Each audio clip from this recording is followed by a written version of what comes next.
حضرت عثمان نے جو کیا، جو انزل القرآن علی سبعۃ احرف، سب موقوف کر دی. لیکن آج بھی اگر کوئی یوں پڑھ دے تبارک الذی انزل الفرقان علی عبدہ، ہم اس کی نماز کو صحیح کہیں گے کہ اس نے نزلہ کے بجائے انزلہ پڑھ دے ہوگی نماز. کوئی بشیرن کے بجائے نذیرن پڑھ دے تو ہم کہیں نماز صحیح ہے. کیوں؟ وہ حکم منسوخ نہیں ہوا، موقوف ہوا ہے. لہذا ایسی بھول ہو جائے، بے خبری میں ایسا پڑھ دے، اور اہل لسان سے ایسی بھول ہوتی، ہم تو اجمی ہیں جو رٹا ہے وہی پڑھیں گے. لیکن اہل لسان چونکہ ان کے ذہنوں میں معنی ہوتے ہیں، تو معنی ذہن میں ایسی تبدیلی ہو جائے، تو اگر ایسی تبدیلی ہو جائے تو نماز ہو جائے گی.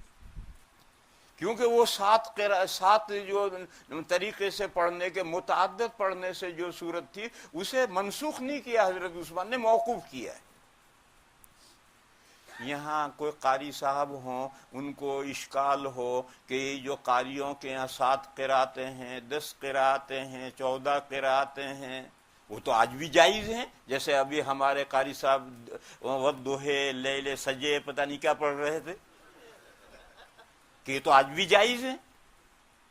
تو اس کا جواب یہ ہے کہ یہ جو قراتیں ہیں وہ اس حدیث کا مصداق نہیں ہے. انزل القرآن والا سبعۃ احرف کا مصداق نہیں ہے. دلیل یہ ہے کہ یہ قراتیں تو 7 بھی ہیں، 10 بھی ہیں، 14 بھی ہیں. پھر انزل القرآن والا سبعۃ احرف کا مصداق کیسے ہو جائیں گے؟ اگر ان کا مصداق مانو گے تو 10 اور 14 کو نکال دینا پڑے گا. درحال ہے کہ وہ بھی 10 تو متواتر ہیں، 4 غیر متواتر شاذ ہیں. دوسری بات، یہ جو قراتیں ہیں 7 یا 10 یا 14، وہ اسی قرآن میں پڑھی جاتی ہے. بس یہ تو لغت قریش کے پڑھنے کے طریقے ہیں، اور وہ آج بھی ہیں. بس یہ قراتیں جائز ہیں، ثابت ہیں، بعض مشہور ہیں، بعض متواتر ہیں، بعض شاذ ہیں، اور وہ اس حدیث کا مصداق نہیں ہے. بہرحال میں نے حضرت عثمان غنی رضی اللہ تعالی عنہ کی سنت بتلائی کہ دیکھو کتنی بڑی سنت ہے، اگر حضرت عثمان یہ نہ کرتے قیامت تک کوئی نہیں کر سکتا. اور امت کا کیا حال ہو جاتا اللہ بہتر جانتا ہے کیا حال ہو جاتا. حضرت علی کی سنت بتاؤں. حضرت علی کے زمانے تک خوب لڑائیاں ہوئی، آدھی دنیا آدھی زمین مسلمانوں نے، صحابہ نے فتح کر دی، لیکن مسلمان نہیں لڑے تھے. حضرت علی کے زمانے میں سب سے پہلے مسلمان لڑے. پہلی جنگ جمل ہوئی. ایک طرف حضرت علی ہیں، ایک طرف حضرت عائشہ اور ان کا لشکر ہے. جنگ جمل ہوئی، حضرت علی کا لشکر کامیاب ہوا، حضرت عائشہ اور ان کے پارٹی ہار گئی، میدان سے بھاگ گئی. میدان میں سے مال بھی قبضے میں آیا، مال غنیمت بھی، اور قیدی بھی پکڑے گئے. ان قیدیوں میں حضرت عائشہ بھی تھی. جنگ ختم ہوتے ہی فوج نے مطالبہ کیا کہ مال غنیمت تقسیم کرو، 5واں حصہ حکومت لے، باقی فوج میں تقسیم. حضرت علی نے تقریر کی اور یہ کہا کہ آپ لوگوں کا یہ مطالبہ ہے کہ مال غنیمت تقسیم کرو. اگر مال غنیمت تقسیم ہوگا تو قیدی بھی غلام باندی بنائے جائیں گے. کیوں؟ وہ بھی مال غنیمت ہے. اور جب قیدی غلام باندی بنائے جائیں گے تو حضرت نے فرمایا تم میں کون منحوس ہے جو حضرت عائشہ کو اپنی باندی بنائے گا؟ پوچھا کون منحوس ہے کھڑا ہو جو حضرت عائشہ کو اپنی باندی بنائے گا؟ سہم گیا سارا مجمع، وہ ماں ہے ہماری. اور حضرت علی نے کوئی تقسیم نہیں کیا، قیدیوں کو اعزاز کے ساتھ چھوڑ دیا، گھر پہنچا دیا، اور ہر ایک جو میدان میں مارا گیا تھا اس کا مال اس کے ورثاء تک پہنچایا. اور یہ مسئلہ طے ہو گیا کہ مسلمان آپس میں لڑیں گے تو مال غنیمت نہیں، جو لوٹا جائے گا جمع کیا جائے گا وہ مال غنیمت نہیں ہوگا. جو قیدی پکڑے جائیں گے وہ غلام باندی نہیں بنائے جائیں. اگر حضرت علی یہ مسئلہ طے نہ کرتے تو قیامت تک کوئی نہیں طے کر سکتا تھا. یہ ملک کو آرگنائز کیا انہوں نے کہ جنگیں تو ہوتی ہیں، غیروں کے ساتھ جنگیں ہوتی، اس کا حکام الگ ہے. اور دونوں کنٹری مسلمانوں کی ہے، ان میں چھڑ گئی تو وہاں لڑو، کوئی حرج نہیں۔ قرآن میں ہے سورہ حجرات میں کہ دو مسلمانوں طائفتان من المؤمنین لڑے تو ان میں مصالحت کرو۔ معلوم ہوا مسلمانوں کی دو جماعتوں میں، دو ملکوں میں لڑائی ہو سکتی ہے، لڑو، لیکن جو مال میدان میں سے ہاتھ آئے گا وہ غنیمت نہیں ہوگا، جو قیدی پکڑے جائیں گے غلام باندی نہیں بنیں گے، اور یہ مسئلہ قیامت تک کے لیے حضرت علی نے طے کر دیا۔ تو میں نے یہ ساری مثالیں اس لیے دی کہ کبھی کوئی بندہ یہ سمجھے کہ تم نے دونوں مثالیں حضرت عمر کی دی اور خلفاء تو چار ہیں ان کی مثالیں کیوں نہیں دی، تو میں نے ہر ایک کی ایک ایک مثالیں دی، ورنہ ایک ایک مثال نہیں ہے، کئی مثالیں ہیں جو خلفاء راشدین نے معاملات طے کیے۔ تو میرے بھائیو، اصل تو میں یہ سمجھا رہا تھا کہ سنت اور حدیث میں فرق ہے۔ چار چیزوں کا نام حدیث ہے اور سنت نام ہے دینی راہ جس پر مسلمانوں کو چلنا ہے وہ، اور دونوں میں فرق یہ ہے کہ بعض حدیثیں بھی ہیں، سنت بھی ہیں، جتنی معمول بہا حدیثیں، اور بعض حدیثیں ہیں سنت نہیں، اور بعض سنت ہیں حدیثیں نہیں۔ تو پہلا اختلاف یہ ہوا کہ قرآن کریم کے بعد حجت کیا؟ ہم نے کہا حجت سنت، ایک جماعت نے کہا حجت حدیث، سنت نہیں۔ ہمارے اور ان کے درمیان میں پہلا اختلاف تو یہ ہوا، اس لیے ہم نے اپنا نام رکھا اہل السنہ، انہوں نے اپنا نام رکھا اہل الحدیث۔ یہ ناموں میں نام خامخواہ نہیں رکھے جاتے، اس کی کوئی وجہ ہوتی ہے۔ ہم چاروں ائمہ کے ماننے والے اہل السنہ ہیں، ہم اہل الحدیث نہیں ہیں۔ وہ اپنے آپ کو کہتے ہیں اہل الحدیث۔ پھر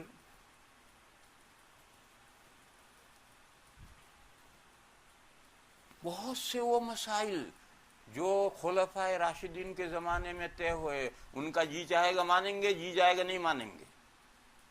چنانچہ حضرت عمر کے زمانے میں یہ طے ہوا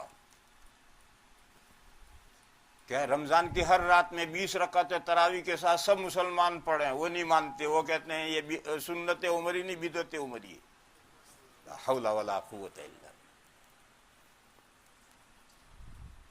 اور اس کو تو ماننا نہیں، پھر کیا کرو گے؟ تو حضور کی جو تہجد کی روایت ہے 12 مہینے کی، وہ پڑھنا شروع کر دی، 8 رکعتیں۔ ارے بھائی وہ 8 رکعتیں تو تہجد کی ہیں، اور 12 مہینے کی وہ تو نماز ہے، رمضان کی کہاں سے آ گئی؟ مگر کیوں اس کو لیا انہوں نے؟ عمر کی بات نہیں ماننی، بس حب علی میں نہیں، بغض معاویہ میں، حب علی میں نہیں، بغض معاویہ میں۔ وہ حضور کی اس حدیث جو بخاری مسلم میں 8 رکعت کی حدیث ہے، اس کی محبت میں نہیں، عمر کی بات نہیں ماننی۔ جب نہیں ماننی تو کچھ تو کرنا، پکڑنا پڑے گا، تو وہ پکڑ لیا انہوں نے۔ حضرت عمر کے زمانے میں طے ہوا کہ اگر کوئی شخص ایک مجلس میں ایک سے زیادہ مرتبہ طلاق کا لفظ بولے اور اس کی تاکید کی نیت نہ ہو تو ایک طلاق ہوگی، یا جتنی مرتبہ بولے گا اتنی ہوں گی۔ حضرت عمر کے زمانے میں یہ طے ہوا کہ جتنی مرتبہ بولے گا اتنی ہوگی۔ یہ دیکھو ملت کو آرگنائز کیا ہے، اور اس کا ملک سے بھی تعلق ہے۔ یہ ملک و ملت کے آرگنائز کرنے سے اس مسئلے کا تعلق ہے۔ کیسے؟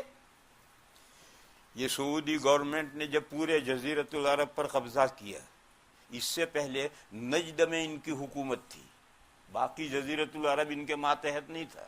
کنگ عبدالعزیز رحمت اللہ علیہ نے جنگ لڑ کر کے سارا جزیرۃ العرب قبضے میں کیا، یمن قبضے میں نہیں آیا، اور وہ آج بھی نہیں ان کے پاس۔ تو اب سب سے پہلا مسئلہ یہ پیش آیا کہ اگر ایک مجلس میں ایک سے زیادہ طلاقیں شوہر دے تو اس کو ایک گنے یا جتنی مرتبہ دی اتنے گنے۔ ان کے لیے ڈیفیکلٹی یہ تھی کہ ان کے جو امام تھے، امام احمد، جس کا وہ فالو کرتے ہیں، امام احمد کی اور چاروں ائمہ کی رائے ہے کہ جتنی طلاقیں دی اتنی ہو گئی، اور ان کے نیچے شیخ الاسلام ابن تیمیہ رحمۃ اللہ علیہ جو حنبلی ہیں وہ کہتے ہیں ایک ہوگی، اور وہ جو ابن تیمیہ کی رائے ہے وہ ابن قیم نے لی، اور دونوں کی جو رائے ہے وہ ان سلفیوں نے اور غیر مقلدوں نے لی۔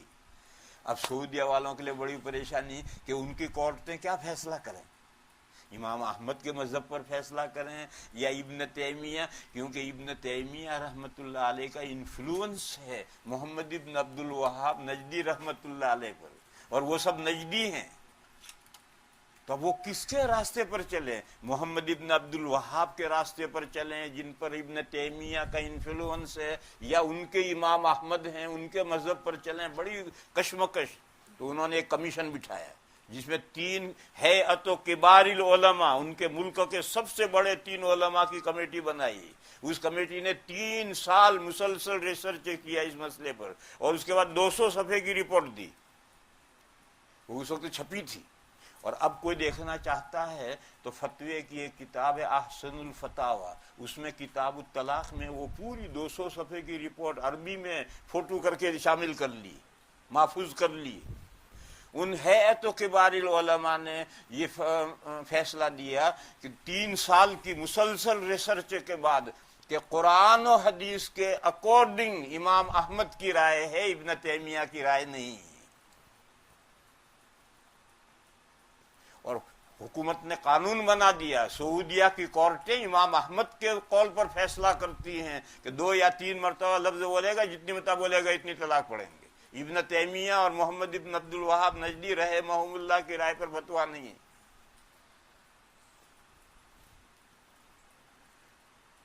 یہ حکومت کو سب کیوں کرنا پڑا؟ معلوم ہے اس کا تعلق حکومت سے ہے۔ اسی کو میں بتلاتا ہوں کہ ملک کو آرگنائز کرنا ہے، یہ قاضی کچھ فیصلہ کر رہا، وہ قاضی کچھ فیصلہ کر رہا، یہ قاضی کچھ فیصلہ کر رہا، ملک حکومت کیسے چلے گی؟ ملک کی سارے کورٹیں ایک ہی فیصلہ کریں گے۔ تو اس مسئلے کا تعلق صرف مسئلہ نہیں ہے، یہ ملک اور ملت کے آرگنائز کرنے سے تعلق ہے کہ شوہر نے جو لفظ بولے ہیں اتنی طلاقیں پڑیں گی یا ایک ہی پڑے گی۔ مسلم شریف میں روایت ہے، ایک شخص آیا حضرت ابن عباس کے پاس، اس نے کہا میں نے اپنی بیوی کو 100 طلاقیں دی، پیٹ بھر کر کے 100 طلاقیں دی، اور اب میں بیوی کو نکاح میں رکھنا چاہتا ہوں، کوئی راستہ ہے میرے لیے؟ تو حضرت ابن عباس نے کہا دیکھ، تو نے جو 100 طلاقیں دی ہیں ان میں سے 3 طلاقیں تو تیری بیوی کو پڑی ہے، اور باقی 97 طلاقیں تیرے نامہ اعمال میں گناہ بن کر لکھ دی گئی، اور میں تیرے لیے کوئی راستہ نہیں پاتا، گیٹ آؤٹ۔ چلا گیا وہ۔ تو طالب علموں نے کہا کہ حضرت آپ کو معلوم نہیں ہے کہ حضور کے زمانے میں اور ابو بکر کے زمانے میں اور حضرت عمر کے شروع زمانے میں 3 طلاقوں کو ایک قرار دیا جاتا تھا؟ ابن عباس نے کہا مجھے معلوم ہے۔ یہ روایت مسلم شریف میں۔ بہت ٹھنڈے دماغ سے ذرا سی بات سوچنی، جب ابن عباس کو یہ معلوم ہے تو فتویٰ اس کے خلاف کیسے دی ہے؟ آج ہم جیسا 4 پیسے کا مسلمان حدیث سامنے ہو فتویٰ اس کے خلاف نہیں دے سکتا، قرآن کی آیت سامنے اس کے خلاف فتویٰ نہیں دے سکتا۔ ابن عباس نے فتویٰ اس کے خلاف کیسے دیا؟ وہ جانتے ہیں کہ مجھے معلوم ہے کہ حضور کے زمانے میں 3 کو ایک قرار دیا جاتا تھا، ابو بکر کے زمانے میں بھی یہی تھا، حضرت عمر کے شروع زمانے میں بھی یہی تھا۔ اس کو حضرت ابن عباس جانتے ہیں، پھر اس کے خلاف فتویٰ کیسے دیا؟ ایک ذرا سی چھوٹی سی بات سوچنی کہ آپ ابن عباس کے بارے میں یہ گمان کر سکتے ہیں کہ ان کے سامنے حدیث تھی اور اس کے خلاف فتویٰ دیا؟ لا حول ولا قوت۔ آج ایک معمولی مفتی ایسا نہیں کر سکتا، بس لامحالہ یہ فیصلہ کرنا ہوگا کہ حضرت ابن عباس سے جو مسئلہ پوچھا یہ صورت الگ ہے، اور حضور اور حضرت عمر کے زمانے تک جو 3 کو ایک قرار دیا جاتا تھا وہ صورت الگ تھی، اس کے علاوہ اور کوئی راستہ نہیں۔ وہ کیا صورت تھی؟ وہ تھی کہ حضور کے زمانے سے لے کر کے حضرت ابو عمر کے زمانے تک ایک ہی طلاق دینے کا طریقہ تھا، ایک سے زائد طلاقیں دیتے ہی نہیں تھے، اور اگر لفظ کو ریپیٹ کرتے تھے تو تاکید کے لیے کرتے تھے۔ اور در مختار میں آج بھی یہ مسئلہ ہے، کررا لفظ طلاق و نوت تاکید دینا، طلاق کا لفظ بار بار بولا اور ریپیٹ کرنے سے نیت اس کی تھی ایک طلاق کی تاکید، تو مان لی جائے گی۔ لیکن ایک بندہ وہ ہے کہ جس نے 3 کی نیت سے 3 مرتبہ لفظ بولا ہے، دوسرا بندہ وہ ہے جو خالی ذہن ہے اور اس نے 3 مرتبہ لفظ بولا ہے، تو جتنا بولے گا اتنی طلاقیں پڑے گی۔ تو یہ جو وہ سائل کہہ رہا میں نے بیوی کو 100 طلاقیں دی ہیں، بولو اب کیا فتویٰ دو گے؟ یہ صورت الگ ہے، اور حضور کے زمانے سے یہاں تک کی صورت الگ تھی۔ ایک مرتبہ ایک شخص نے ایک ہی مسات 3 طلاقیں دے دی،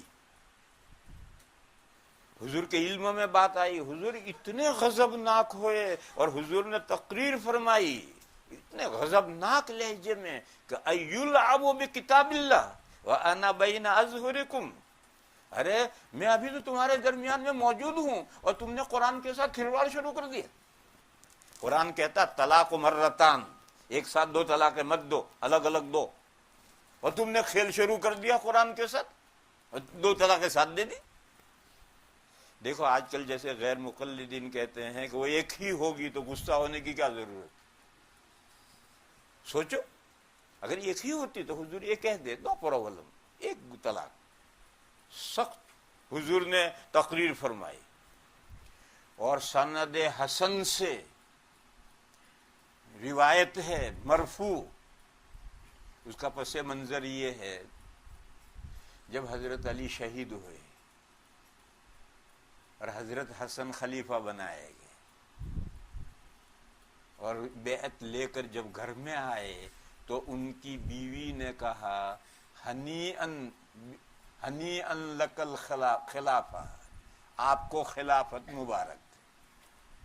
اس پر حضرت حسن کو بہت تکلیف ہوئی کہ گویا باپ کے شہادت پر یہ بیوی خوشی منا رہی ہے، چچا وہ باپ شہید ہو گیا آپ خلیفہ بنے، بہت حضرت کو ناراضگی ہوئی، حالانکہ بیچاری کا یہ مقصد ہی نہیں تھا، لیکن حضرت کو بہت ناراضگی ہوئی اور حضرت نے 3 طلاقیں دے دی، ایک ساتھ اس کو 3 طلاقیں دے دی۔ بڑا عجیب قصہ ہے، پیاری چہیتی بیوی، لیکن یہ جملہ اس نے مبارکبادی میں کہہ دیا اور حضرت کو بہت سخت ناراضگی ہوئی، کیونکہ کل ابا شہید ہوئے ہیں اور یہ اللہ کی بندی مجھے خلافت کی مبارکباد دے رہی، طلاق دے دی۔ بہرحال ہو گئی طلاق، وہ عدت میں بیٹھ گئی۔ اور ایک قاعدہ ہے جو مسلمان نہیں جانتے، وہ یہ ہے کہ اگر کوئی بیوی کو طلاق دے، بیوی عدت میں بیٹھے، شوہر کے گھر عدت گزارے گی، اور گھر چھوٹا ہے تو شوہر نکل کر مسجد میں لیٹے گا، عدت کے بقدر گھر میں نہیں آئے گا، عورت یہیں عدت گزارے گی، عورت کے ساتھ اس کا کوئی رشتہ دار رہے گا۔ اگر بہت بڑا گھر ہے تو ایک گھر میں شوہر رہے گا، ایک کمرے میں بیوی رہے گی، لیکن اگر چھوٹا گھر ہے اور اس میں فتنے کا اندیشہ ہے تو شوہر نکلے گا، عدت کے بقدر کہیں بھی رہے گا اور بیوی یہیں عدت گزارے گی، عدت کا خرچہ شوہر دے گا، مہر وغیرہ باقی وہ دے گا، اور جس دن عدت پوری ہوگی اور عورت اس گھر سے جائے گی اس دن طلاق دینے والے شوہر کو چاہیے کہ اسے کوئی گفٹ دے کر روانہ کرے، خوش کر کے روانہ کرے۔ اس پر عمل مسلمان کرتے ہی نہیں، پہلے تو عورتیں بھاگ جاتی ہیں، میکے میں جا کر عدت گزارتی ہیں، اس کو قرآن نے فاحشہ مبینہ کہا ہے، یہ سری بے حیائی کا کام ہے۔ بیوی ہے اس کی اور عدت گزار رہی میکے میں، پھر جب میکے میں عدت گزارے گی تو شوہر کاہے کا خرچہ دے گا؟ پھر ایسی ناچاقی رہ جاتی ہے کہ زندگی بھر کی لڑائی، طلاق کے بعد پھر اس شوہر اور اس بیوی میں زندگی بھر کی لڑائی، بکائی کی لڑائی۔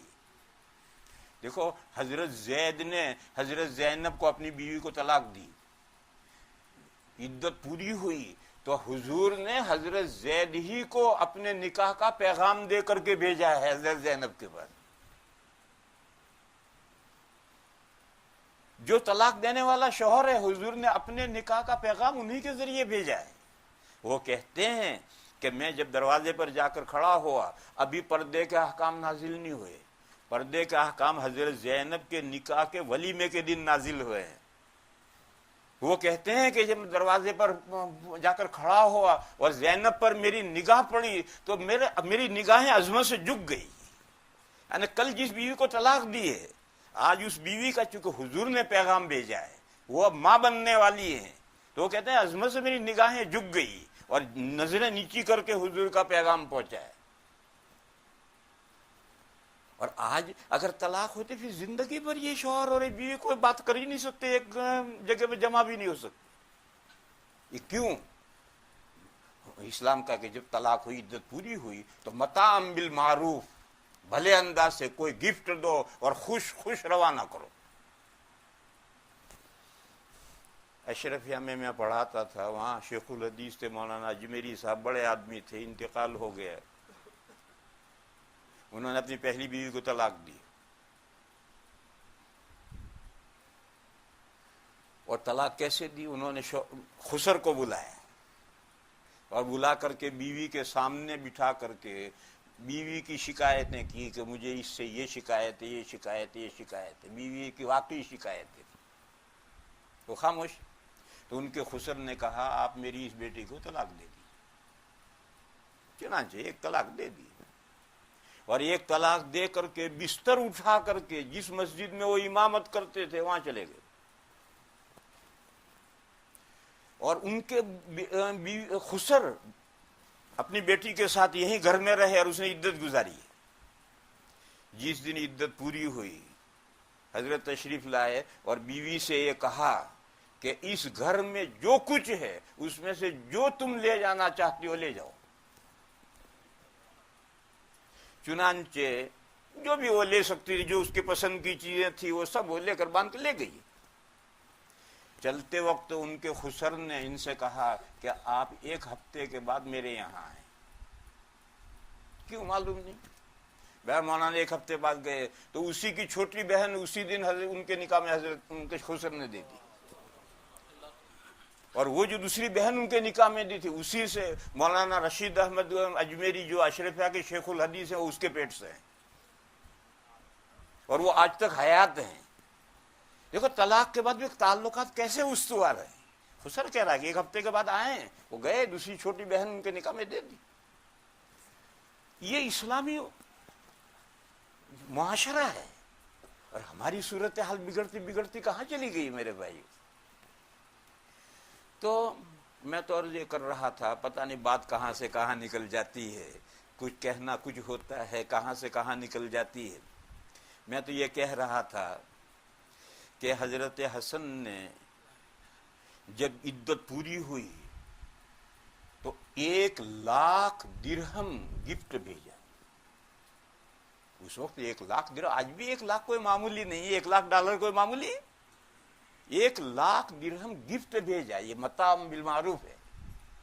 جب وہ 1,00,000 درہم پہنچے تو اس عورت نے ایک جملہ کہا ہے، دل ہل جانے والا ہے۔ اس نے کہا متاع قلیل من حبیب مفارقی۔ اس نے کہا وہ دوست جس نے مجھے جدا کر دیا اس کی طرف سے چند ٹکے آئے ہیں۔ اصل تو وہ دوست تھا جس نے مجھے طلاق دے کر جدا کر دیا، اس کی طرف سے چند ٹکے آئے ہیں۔ متاع قلیل من حبیب مفارقی۔ یہ اتنا عجیب جملہ ہے، پر تاثیر، کہ یہ جملہ جب حضرت حسن کو پہنچا تو حضرت حسن نے کہا، اب حدیث سنانی، حضرت حسن نے کہا میں نے اپنے نانا سے ایک حدیث سنی ہے، اگر وہ حدیث میں نے نہ سنی ہوتی تو میں اس بیوی کو نکاح میں واپس لے لیتا۔ میں نے اپنے نانا سے یہ حدیث سنی ہے کہ جس شخص نے اپنی بیوی کو 3 طلاقیں ایک ساتھ دے دی وہ بیوی اس کے لیے حلال نہیں ہے جب تک وہ دوسرے شوہر سے نکاح نہ کرے۔ میری کتاب ہیں محفوظات، اس کے تیسرے حصے میں یہ حدیث میں نے لکھی ہے، اس کے حوالے ہیں، اس کی سند پر ایک حدیث کی سند حسن ہے۔ حضرت حسن کہتے ہیں میں نے میرے نانا سے یہ حدیث سنی ہے کہ اگر کوئی شخص کی اپنی بیوی کو 3 طلاقیں ایک ساتھ دے دے تو وہ بیوی اس کے لیے حلال نہیں رہتی جب تک وہ دوسرے شوہر سے نکاح نہ کرے. اگر یہ حدیث میں نے نہ سنی ہوتی تو میں اس بیوی کو نکاح میں واپس لے لیتا. تو 3 طلاقیں دینے پر حضور انتہائی ناراض ہو کر تقریر فرما رہے ہیں. 3 طلاقیں ایک ساتھ دینے پر یہ حدیث ہے.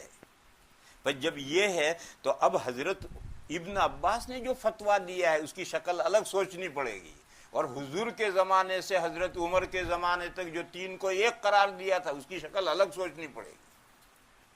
مگر کوئی سوچنا چاہے تو سوچے، نہ سوچنا چاہے بے عقلی کا دنیا میں کیا علاج ہے. میں تو سمجھا ہی رہا تھا کہ یہ مسئلہ 3 طلاقیں ایک ساتھ دی جائیں، 2 طلاقیں ایک ساتھ دی جائیں تو جتنی طلاقیں دی جائیں گی اتنی ہو جائیں گی. یہ محض مسئلہ نہیں ہے، یہ ملت کو آرگنائز کرنا ہے. اور ایسی چیزوں میں خلفائے راشدین کے جو فیصلے ہیں ان کو ماننا ضروری ہے.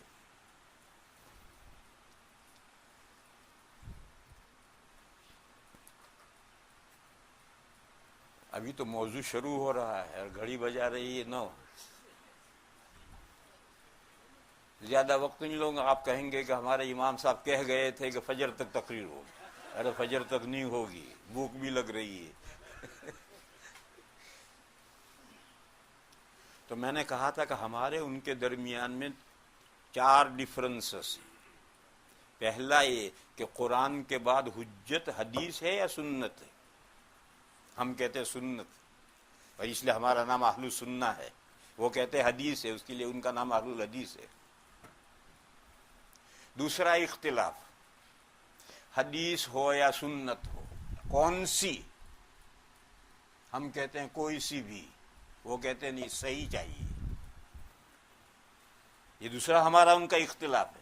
ہم کہتے ہیں کوئی سی بھی حدیث ہونی چاہیے اور وہ کہتے ہیں نہیں کوئی سی حدیث نہیں، حدیث صحیح چاہیے، ضعیف حدیث ہم نہیں مانتے. یہ ایک دوسرا بہت بڑا اختلاف ہے ہمارا اور ان کا. پھر ان میں جو بے عقل ہیں وہ کہتے ہیں بخاری مسلم کی حدیث لاؤ، اور جو ان میں مہا بے وقوف ہیں وہ کہتے ہیں نہیں بخاری کی لاؤ. میرے بھائیو سوچو، بخاری اور مسلم تو 200 سال کے بعد لکھی گئی.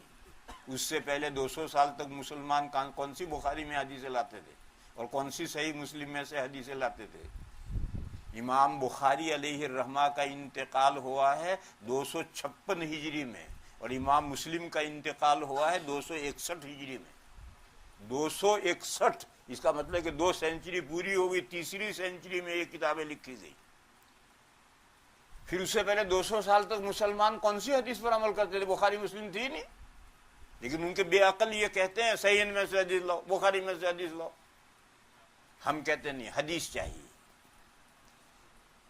اس کی تھوڑی تفصیل یہ ہے، سنو میرے بھائیو، اس کی تھوڑی تفصیل یہ ہے کہ شروع میں جب حدیث کتابوں میں لکھی گئی تو حدیث کی 3 قسمیں تھیں، صحیح، ضعیف اور موضوع.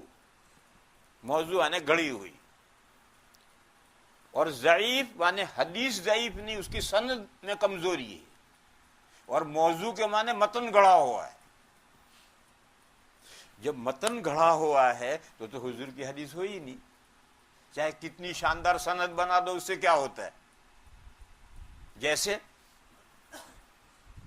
ایک حدیث کم بختوں نے گھڑی کہ جب اللہ تعالی نے اپنے آپ کو پیدا کرنے کا ارادہ کیا، استغفر اللہ استغفر اللہ، تو اللہ نے پہلے گھوڑا پیدا کیا. ابھی تو اللہ پیدا نہیں ہوئے، اللہ نے پہلے گھوڑا پیدا کیا اور گھوڑے کو خوب بھگایا اور اس کو جو پسینہ ہوا وہ پسینہ سارا جمع کیا. اس پسینے سے اللہ نے اپنے آپ کو پیدا کیا. لا حول ولا قوت. اب اس کی تم چاہے کتنی شاندار سند بیان کر دو، یہ کیسے ہوگی بات؟ اور ضعیف حدیث جو ہوتی ہے اس میں حدیث میں کوئی متن میں کوئی ضعف نہیں ہوتا، سند میں کوئی راوی کمزور ہو جاتا ہے. تو حدیث کی 3 قسمیں تھی، صحیح، حسن، ضعیف اور موضوع. جب حدیثیں لکھی گئی تو صحیح اور ضعیف کو ایک کتاب میں لکھا گیا اور موضوع کو الگ لکھا گیا. موضوعات کی کتابیں الگ کیوں؟ حدیث ہی نہیں. اور صحیح اور ضعیف ایک ساتھ لکھا، ترمذی شریف میں، ابو داؤد شریف میں، نسائی شریف میں، ابن ماجہ میں، دارمی میں، مسند احمد میں، جتنی کتابیں لکھی گئی صحیح کے علاوہ، ان تمام میں صحیح حدیثوں کے ساتھ ضعیف حدیثیں بھی انہی کتابوں میں تھی۔ کیوں؟ اگر کسی مسئلے میں صحیح اور ضعیف میں ٹکر ہو جائے تو پھر صحیح لیں گے، ضعیف نہیں لیں گے۔ لیکن اگر کسی مسئلے میں صحیح حدیث ہے ہی نہیں تو پھر ضعیف حدیث بھی حجت ہے، مگر صحیح حدیث سے فرض اور واجب ثابت ہوگا، ضعیف حدیث سے استحباب ثابت ہوگا، اس سے زیادہ ثابت نہیں ہوگا، مگر بہرحال ضعیف حدیث لی جائے گی۔ اور بے شمار مثالیں ہیں کہ صحیح حدیث نہ ہونے کی صورت میں چاروں ائمہ نے ضعیف حدیثوں کو لیا ہے اور اس سے مسائل ثابت کیے ہیں، اور موضوع الگ کتابوں میں ہے، وہ حدیث ہی نہیں۔ یہ جماعت کہتی نہیں صرف صحیح حدیث حجت ہے، ضعیف نہیں۔ ان سلفیوں کا ایک بڑے شیخ ابھی گزرے ہیں، البانی صاحب، جانتے ہو انہوں نے کیا کارنامہ انجام دیا؟ انہوں نے کارنامہ انجام یہ دیا کہ تمام حدیث کی کتابوں میں سے ضعیف حدیثیں نکال کر موضوع حدیثوں کے ساتھ ایک کتاب میں کر دیا اور صحیح حدیثوں کو الگ کر دیا، اور نام رکھا سلسلۃ الاحادیث الصحیحہ، صحیح حدیثوں کی سیریز، اور دوسری کتاب لکھی سلسلۃ الاحادیث الضعیفہ والموضوعہ واثرها السیء فی الامہ، وہ سیریز جس میں ضعیف اور موضوع حدیثیں جمع کی گئی ہیں، اور ان دونوں سے امت کو ناقابل تلافی نقصان پہنچا ہے۔ کیا نام رکھ رہا اللہ کا بندہ؟ 14 سینچری تک تمام محدثین ان ضعیف حدیثوں کو صحیح حدیث کی کتابوں میں لکھ رہے، اور یہ کہتا ہے امت کو ناقابل تلافی نقصان پہنچا ہے، اور اس نے وہاں سے نکال کر کے ساری موضوع کے ساتھ کر دی، اور ابو داؤد میں سے صحیح الگ کر دی، ضعیف الگ کر دی، فلاں کتاب میں سے جامع صغیر میں سے صحیح الگ کر دی، ضعیف الگ کر دی، سب کتابوں کو تتر بتر کر ڈالا، اور پوری نوجوانوں کا، خاص طور پر عربوں کا، اور خاص طور پر وہ لوگ جو انٹرنیٹ کے بڑے عاشق ہیں۔ میرے بھائیوں ایک بات سن لو، میری یاد رکھیو، اس زمانے میں سب سے بڑا فتنہ دنیا میں فوٹو کا فتنہ ہے۔ فوٹو، چاہے وہ کوئی فوٹو ہو، فوٹو کا فتنہ سب سے بڑا فتنہ ہے۔ کوئی دنیا میں جگہ نہیں رہی، سب جگہ عریانیت، ننگا لباس، ننگا لباس، یہ جو عریانیت ساری دنیا میں پھیل گئی ہے، وہ اس فوٹو کی نحوست۔ مکہ اور مدینہ بھی محفوظ نہیں، وہاں بھی چینل پہنچے ہیں، وہاں بھی کیبل پہنچے ہیں، وہاں بھی یہ ننگے فوٹو پہنچے ہیں۔ یہ جو آپ حضرات پٹلون پہن کر اور کرتا ان شرٹ کر کے اندر گھسا کر آتے ہو اور سب میں کھڑے ہوتے ہو، تو ذرا پیچھے سے دیکھو آپ کا کیا منظر ہے سجدے میں۔ جب آپ سجدہ کرتے ہیں تو پیچھے کھڑے ہو کر دیکھو آپ کا کیا منظر ہے۔ آپ سمجھتے ہم پٹلون پہن کر آئے ہیں، سارے ننگے۔ کم سے کم اللہ کے بندو مسجدوں میں آؤ تو کرتا باہر نکال کر آؤ تاکہ کچھ تو پردہ ہو۔ اور حال یہ ہے کہ مسلمانوں کے گھروں میں عورتیں تو بھی یہ لباس پہن لی، اسی گھر کے اندر بیٹا بھی ہے، بھائی بھی ہے، بلکہ بہت سی جگہ پہ تو چچا ماموں بھی ہے، چچا زاد ماموں زاد بھی ہیں، اور عورت نے پٹلون پہن رکھی ہے، آدھی کہنے کو پہننے کو کپڑے پہن رکھے ہے ننگی۔ یہ ساری ننگا عریانیت ساری دنیا میں کہاں سے پھیلی؟ فوٹو سے پھیلی۔ ٹی وی میں لوگ دیکھتے ہیں، جیسا لباس دیکھتے ہیں ایسا پہننا شروع کرتے، فیشن۔ تو میری یہ بات یاد رکھو، اس وقت دنیا میں سب سے بڑا فتنہ فوٹو کا فتنہ، اور گمراہی کا سب سے بڑا سبب انٹرنیٹ ہے۔ گمراہی کا سب سے بڑا خطرہ انٹرنیٹ ہے۔ ہاتھ مارا اور ایک ونڈو کھلی اور ایک اسلامیت پر آرٹیکل پر 2-3 سطریں پڑھی تو اچھا لگ رہا، وہ پڑھتا چلا جا رہا، وہ قادیانی کا لکھا ہوا آرٹیکل، اور وہ تو بیچارہ عام مسلمان ہے، اسے تو کچھ پتہ ہی نہیں، وہ تو پڑھ کر کے متاثر ہوا اور متاثر ہو کر بھٹک گیا، دماغ گیا۔ اور دیکھو میرے بھائیو، ہمارے ملکوں میں، ایک دوسری بات کہہ رہا ہوں، ہمارے ملکوں میں گمراہی جلدی نہیں آتی، اور ان ملکوں میں آپ ایگزٹ چکے اور گئے، ایک نظر چکی اور آپ کی ایگزٹ گئی اور آپ گئے۔ ہمارے یہاں ایسا نہیں ہے، ہمارے یہاں کوئی ایگزٹ ہے ہی نہیں، بو کرتے رہو، چلتے رہو، نہیں تو کہیں بھی رک کر پوچھو بھی بھیا فلاں جگہ جانا کون سا راستہ، اس نے کہا تھوڑی دیر آگے جا کر لیفٹ پر جائیے، ہمارے یہاں ایگزٹ ہے ہی نہیں۔ دوسرا فرق ہمارے یہاں اور ان ملکوں میں یہ ہے کہ ہمارے یہاں یو ٹرن ہر جگہ ہے، آپ کے یو ٹرن تھوڑا آگے نکل گئے، خیال آیا کہ شاید میں غلط جا رہا ہوں، گاڑی روکی، پوچھا بھائی، اس نے کہا پیچھے گئے تو گاڑی گھما کے چلے جاؤ پیچھے، میں یو ٹرن ہے ہی نہیں۔ تو میرے بھائیوں، یہاں گمراہی پلک جھپکنے میں گمراہ ہو جاتا ہے ان ملکوں میں آدمی، اور گمراہ ہو کر گیا پھر یو ٹرن نہیں ہے۔ اور ہمارے یہاں گمراہی اتنی جلدی نہیں آتی، اور گمراہ ہو گیا تو تھوڑا بہت سمجھا دو تو فوراً مان لیتا ہے آدمی، صحیح راستے پر آ جاتا ہے۔ یہاں جو ایک مرتبہ گمراہ ہوا اسے کوئی سمجھا نہیں سکتا، اور منٹوں سیکنڈوں میں گمراہی آتی ہے، اور اگر کوئی واپس آئے گا تو 35 کلومیٹر کا راؤنڈ لے کر پھر راستے پر آئے گا، اس سے پہلے نہیں آئے گا۔ تو میں عرض یہ کر رہا تھا کہ گمراہی کا سب سے بڑا سبب یہ انٹرنیٹ ہے۔ دیکھو ہر چیز میں نفع بھی ہوتا ہے، انٹرنیٹ میں کوئی فائدہ نہیں ہے ایسا نہیں ہے۔ قرآن نے کہا ہے کہ شراب میں فائدے ہیں، ایک فائدہ نہیں، منافع متعدد فائدے ہیں، سٹے میں فائدے ہیں۔ قرآن میں ہے کہ شراب میں فوائد ہیں، سٹے میں فوائد ہیں۔ یہ ساری دنیا جو شراب پیتی پاگل ہے، اس میں کچھ فوائد ہیں، ان فوائد کو حاصل کرنے کے لیے شراب پیتی ہے۔ سٹا ساری دنیا میں کھیلتے ہیں اور گورنمنٹیں کھیلتی ہیں، تو پاگل ہیں سب، اس میں کچھ فوائد ہیں اس لیے کھیلتے ہیں۔ تو میرے بھائیو، انٹرنیٹ میں ایک فائدہ نہیں، بہت فوائد ہیں، مگر تولنا پڑتا ہے کہ فائدہ بڑا ہے یا نقصان بڑا ہے۔ چنانچہ قرآن نے تولا اور تول کر کہا اسمہما اکبر من نفعہما، شراب اور سٹے میں جو نقصان ہے وہ فائدوں سے بڑا ہوا ہے۔ چنانچہ اسلام نے شراب بھی حرام کر دی، سٹا بھی حرام کر دی۔ میرے بھائی اسی طرح تولو کہ انٹرنیٹ میں جو فوائد ہیں وہ کم ہیں یا پورا گھر تباہ ہو جاتا ہے، ساری اولاد چھوٹی بڑی تباہ ہو جاتی ہے، یہ نقصان اس کے زیادہ ہے۔ یہ تولنا ہے اور فیصلہ آپ کو کرنا ہے۔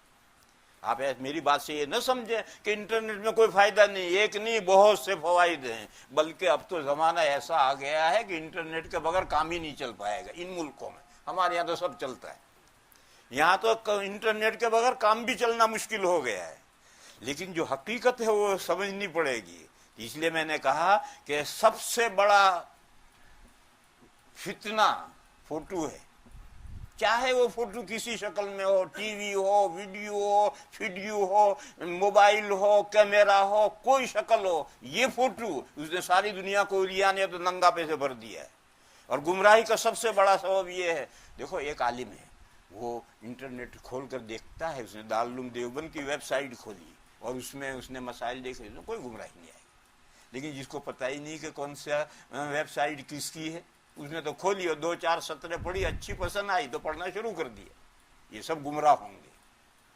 اور جن کو معلومات ہیں کہ اہل حق کی ویب سائٹیں کون سی ہیں، گمراہ فرقوں کی ویب سائٹیں کون سی ہیں، اس کا خیال کر کے پڑھے، تو جیسے کتابوں سے اہل حق کی کتابیں پڑھنے سے ہدایت ملے گی، گمراہوں کی کتابیں پڑھنے سے گمراہی ملے گی، ایسا یہاں بھی ہے۔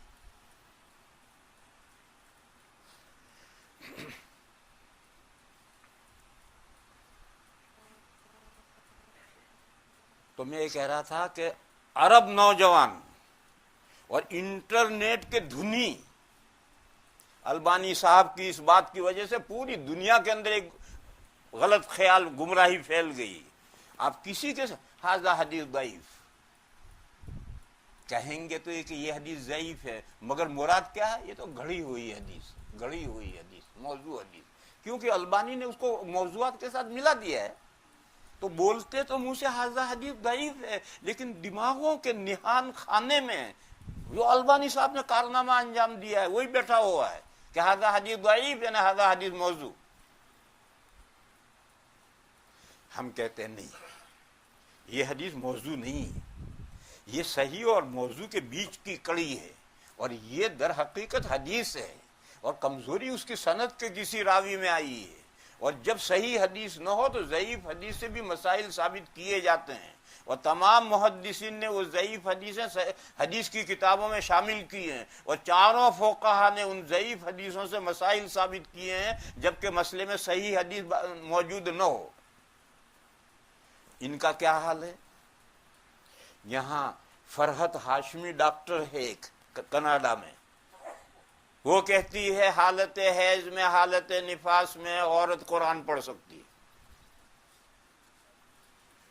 اور کہا کہ جو لوگ ناجائز کہتے ہیں، چار ائمہ جو ناجائز کہتے ہیں کہ حیض میں اور نفاس میں قرآن نہیں پڑھ سکتی، وہ کہتا ہے کہ ان کی دلیل دو حدیث ہیں، ایک حدیث یہ ہے اس میں اسماعیل بن عیاش ہے اور وہ راوی ایسا ہے ویسا ہے، دوسری حدیث یہ ہے اس میں یہ کمزوری ہے، لہذا یہ حدیثیں دلیل صحیح نہیں۔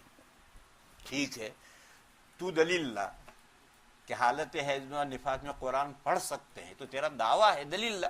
دلیل کو کوئی نہیں، بس دلیل کتنی ہے کہ جنوبی کا عذر اختیاری ہے، جب چاہے غسل کر کے جنابت دور کر دے، اور حائضہ اور نفسا کا عذر سماوی ہے، وہ اس کو دور نہیں کر سکتے، لہذا پڑھ سکتی، بس عقلی گھوڑا دوڑا دیا۔ ارے بھئی یہ ضعیف حدیث ہے اور حجت نہیں، تو حدیث صحیح لا کہ حضور نے منع اجازت دی ہو کہ حائضہ اور نفسا قرآن پڑھ سکتے ہیں، ایسی دلیل لا، کوئی دلیل نہیں ہے۔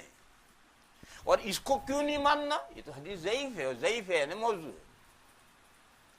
چاروں ائمہ نے کہا کہ نہیں، جب مسئلے میں صحیح حدیث نہیں ہے تو یہ ضعیف معمولی کمزوری ہے، اس سے مسئلہ ثابت ہو۔ البانی صاحب نے کہا کہ فجر کی اذان میں الصلاۃ خیر من النوم کا جواب صدقت و بررت، حدیث ابو داؤد میں، کہا یہ حدیث ضعیف ہے یعنی موضوع ہے۔ ٹھیک ہے بھیا، چلو موضوع ہے، تم صحیح حدیث لاؤ کہ الصلاۃ خیر من النوم کا کیا جواب دینا چاہیے؟ کوئی حدیث ان کے پاس نہیں۔ الصلاۃ خیر من النوم کا جواب کیا دینا چاہیے؟ کوئی حدیث نہیں ہے، کسی ضعیف نہیں، موضوع بھی حدیث نہیں ہے، اور اس کو کہا یہ ضعیف ہے۔ ارے بھئی جب اس کو ضعیف کر کے ہٹا دو گے تو آخر اس کا کچھ جواب تو دینا ہے، اس کے لیے کوئی لا تو صحیح حدیث صحیح۔ لیکن نہیں، میرا گھر چاہے تمہارا گھر گراؤں گا، تکبیر میں قد قامت الصلاۃ کا جواب اقامہ اللہ ادامہا، البانی کہتا ہے حدیث ضعیف ہے۔ ارے بھئی ضعیف ہے تو صحیح حدیث لا کہ قد قامت الصلاۃ کا جواب کیا دینا چاہیے۔ ان کے پاس کوئی حدیث نہیں۔ میں ایک موٹی سی مثال دوں، انہوں نے اپنا سمبل بنا رکھا ہے کھلے سر نماز پڑھو۔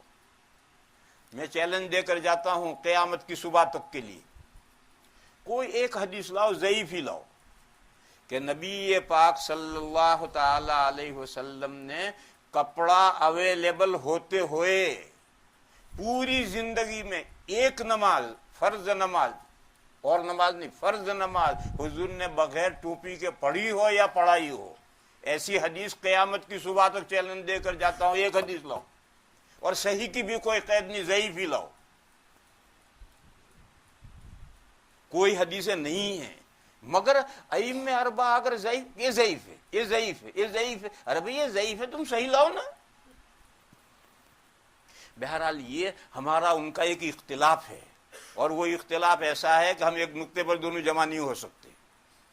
وہ کہتے ہیں ضعیف حدیث نہیں، موضوع، ہم کہتے ہیں ضعیف حدیث بھی حدیث ہے، اور صحیح نہ ہو تو ضعیف سے استدلال کیا جائے گا۔ تو ہمارے ان کے درمیان میں جو دوسرا اختلاف ہے وہ یہ ہے کہ قرآن کے بعد حجت حدیث یا سنت، پھر حدیث صحیح یا ضعیف، دونوں یا صرف صحیح، یہ دوسرا اختلاف۔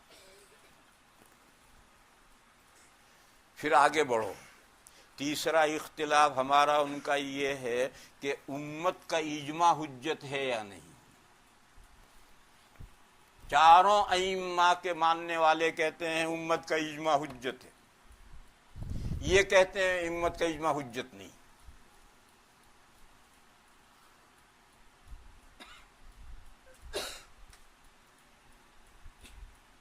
مگر صاف نہیں کہہ سکتے. اگر کھل کر صاف کہیں کہ امت کا اجماع حجت نہیں ہے تو مسلمان ان کے منہ پہ تھوکیں گے. تو ان کے ایک بڑے آدمی گزرے ہیں نواب صدیق حسن خان بھوپالی، ان کے صاحبزادے بیٹے ہیں نواب نور الحسن خان. ان کی کتاب ہے الف الجادی. الف الجادی کے شروع میں 5 صفحے کا مقدمہ ہے فارسی میں. اس فارسی مقدمے میں اسی مسئلے پر انہوں نے بحث کی ہے کہ اجماع حجت ہے یا نہیں. تو کیا کہا کہ اجماع ظنی ہم نہیں مانتے، اجماع قطعی ہو تو ہم مانتے ہیں. میرے بھائیوں، اجماع قطعی کیسے ہوگا؟ کیا اجماع کا تذکرہ قرآن میں ہوگا؟ قطعی تو صرف قرآن ہے، قطعی تو صرف قرآن ہے، تو کیا اجماع کا تذکرہ قرآن میں ہوگا؟ پھر یہ تمام حدیثیں جو اعلیٰ درجے کی صحیح ہیں سب خبر واحد ہیں اور یہ مفید ظن ہیں. جب یہ حدیثیں جو ظنی ہیں مفید ظن یہ حجت ہیں، تو جو اجماع ہے مثلا صحابہ سے اجماع نقل ہوتا ہوا آ رہا ہے تو وہ بھی تو حدثنا فلان قال حدثنا فلان اسی طرح سندوں سے نقل ہو کر آئے گا. تو یہ ساری حدیثیں ظنی ہو کر حجت ہیں، تو اجماع اگر اسی طرح سے خبر واحد سے نقل ہو کر آئے تو کیوں حجت نہیں؟ اس کے لیے قطعی ہونا کیوں ضروری نہیں؟ بات در حقیقت یہ ہے کہ ناچنا نہیں آنگن ٹیڑھا. ایک کو ناچنا نہیں، اس سے کہا ناچ، اس نے کہا تمہارا آنگن ٹیڑھا ہے میں کیسے ناچوں؟ آنگن تو ٹیڑھا نہیں ہے، ٹیڑھے میڑے میں بھی ناچنے والیاں ناچتی ہیں، مگر اس کو ناچنا ہی نہیں ہے تو بہانہ بنا دیا آنگن ٹیڑھا. تو اسی طرح سے میرے بھائیوں یہ ایک بہانہ بازی ہے. قطعی اجماع ہوگا تو ہم مانیں گے، ظنی نہیں مانتے. ارے بھائی اجماع قطعی کیسے ہو جائے؟ کیا قرآن میں اجماع کا تذکرہ ہوگا؟ اور قطعی ہونے کی شکلیں کیا ہے؟ اور حدیث جب ظنی حجت ہے تو اجماع ظنی کیوں حجت نہیں؟ اصل بات یہ ان کو وہ اجماع مانتے ہی نہیں. اسی لیے خلفائے راشدین کے زمانے میں، خاص طور پر حضرت عمر کے زمانے میں، تمام صحابہ کے اجماع سے جو مسائل ثابت ہوئے ہیں وہ نہیں مانے. 3 طلاق کو کہیں بدعت عمری ہے. اذان کی جمعہ کی اذان حضرت عثمان نے بڑے کہا یہ بدعت عثمانی ہے، وہ سب بدعت ہو گئی. حالانکہ وہ حضرت عثمان کا نہیں، حضرت عمر کا نہیں، پورے صحابہ کا اجماع ہے اس پر. اور اجماع تو دلیل قطعی ہے. تو دوسرا اختلاف ہمارا یہ ہے، چنانچہ ان کا نام اہل الحدیث، بس رک گئے. ہمارا نام اہل السنہ صرف نہیں، اہل السنہ والجماع. یہ والجماع اسی لیے بڑھایا ہے کہ ہم قرآن کے بعد سنت کو حجت مانتے ہیں اور سنت کے بعد اجماع امت کو حجت مانتے ہیں. تو تیسرا اختلاف ہمارا ان کا یہ ہوا ہے، اور اس کی میں مثالیں دوں تو بے شمار مثالیں ہیں جن اس اصول پر کہ اجماع حجت ہے یا نہیں، اس بنیاد پر ہمارے اور ان کے درمیان میں اختلافات ہو گئے. اور ایسے اختلافات ہوئے ہیں کہ ہم وہ ایک نقطے پر جمع نہیں ہو سکتے. جب ہمارے یہاں اجماع حجت ہے تو ہم مانیں گے، وہ ان کے حجت نہیں تو نہیں مانیں گے. چوتھا اختلاف قیاس کا اختلاف، کہ قیاس حجت ہے یا نہیں. اور قیاس کا کیا مطلب ہے؟ قیاس کا مطلب یہ ہے کہ اللہ نے یا اللہ کے رسول نے جو حکم دیا ہے اس میں جو کچھ فرمایا ہے بس اتنا، یا کیوں فرمایا ہے اللہ نے یہ حکم کیوں دیا ہے، اللہ کے رسول نے یہ حکم کیوں دیا ہے، اس کو سوچ کر کے طے کریں گے. اور پھر اس کے علت کے تحت میں جو جو باتیں آئیں گی ان تک یہ حکم بڑھائیں گے. یہ قیاس ہے. ہم کہتے ہیں قیاس حجت ہے، یہ کہتے ہیں قیاس کوئی چیز نہیں. دیکھو میں 2 مثالیں دوں.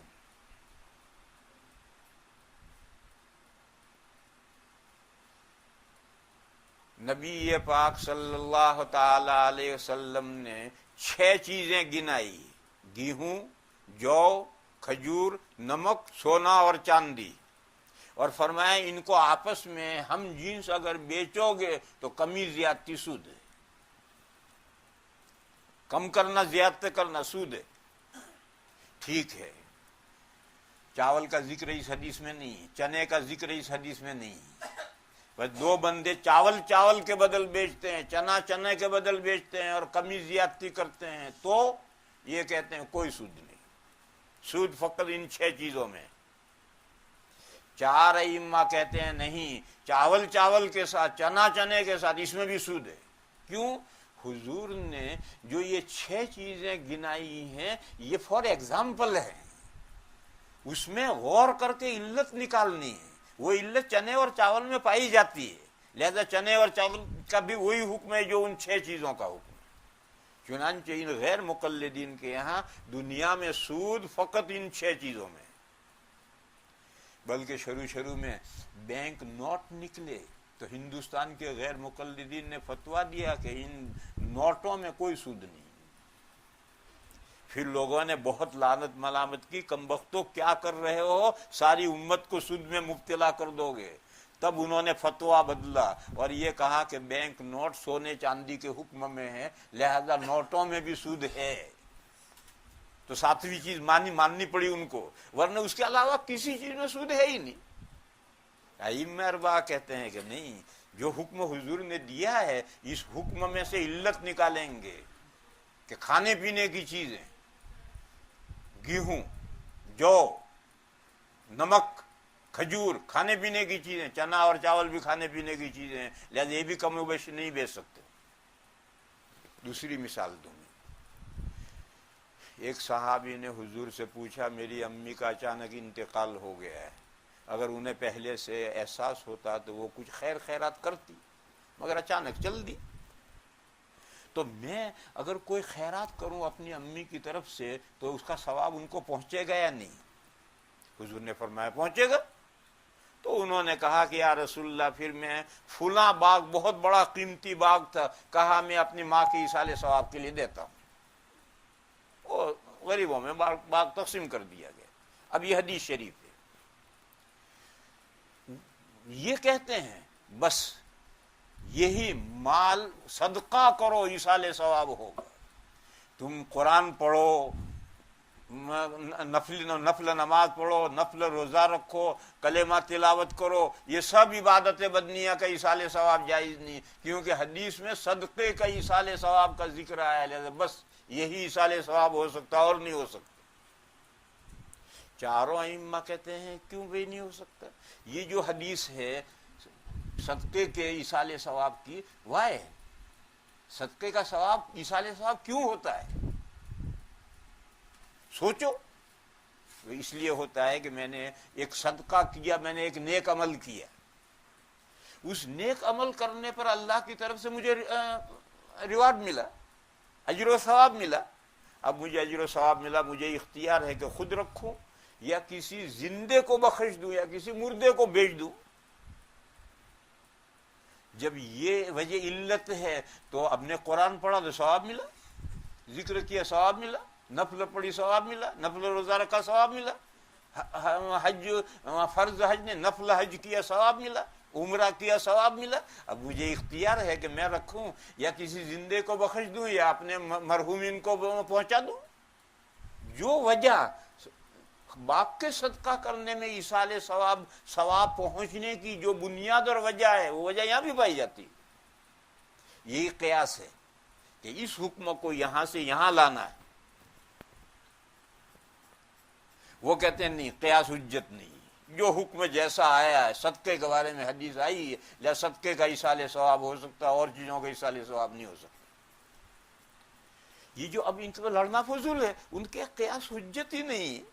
اور ہمارے یہاں چاروں ائمہ کے یہاں قیاس حجت ہے، اور اسی لیے حکم بڑھایا. دیکھو امام مالک اور امام شافعی رحمہم اللہ کے نزدیک عبادات بدنیہ کا ایصال ثواب جائز نہیں تھا، مگر اب پوری دنیا میں جتنے شوافی ہیں، جتنے مالکیہ ہیں، سب کے یہاں فتویٰ اور عمل بدل گیا ہے. اب چاروں ائمہ کے ماننے والے قرآن پڑھ کر کے، حج کر کے، عمرہ کر کے ایصال ثواب کرتے ہیں. 2 اماموں کا اختلاف تھا، وہ ختم ہو گیا اب، کیونکہ سمجھ میں بعد میں لوگوں کی سمجھ میں بات آ گئی کہ جس بنیاد پہ ایصال ثواب یہاں ہوتا وہی بنیاد یہاں پائی جاتی. پھر ایک سوال ہے یہاں ان کی طرف سے، وہ کہتے ہیں کہ اگر عبادات بدنیہ کا ایصال ثواب ہو سکتا ہے تو حضور نے صدقے کی تخصیص کیوں کی؟ یہ بہت